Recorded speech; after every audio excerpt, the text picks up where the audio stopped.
රාජතුමා තීරණය කළේය. මගේ පුතා වැඩිහිටියෙක් වන තෙක් මන්දිරය අතහැර යා නොහැක.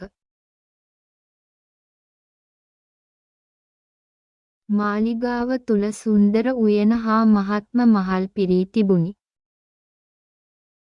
සෑම දිනකම ගීත, නර්තනය සහ උත්සව වලින් පිරී ගියේය.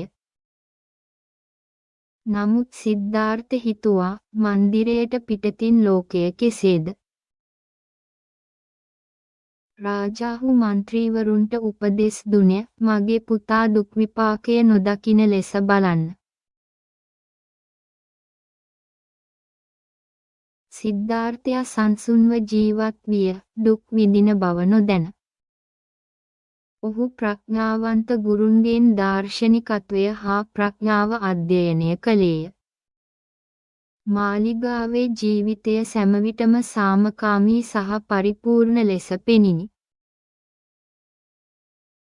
නමුත් ඔහුගේ හදවත තුල වචනගත කළ නොහැකි හිස්භාවයක් වැඩිවෙමින් පැවතිනි. ඔහු මන්දිරයේ දොරටු අසල නැවතී මට පිටතට යා යුතුයි කියා සිටියේ. එම රාත්‍රියේ සිද්ධාර්ථයා මන්දිරය සංසුන්ව අතහැර ගියේය. ඔහුගේ ගමන් ආරම්භ විය.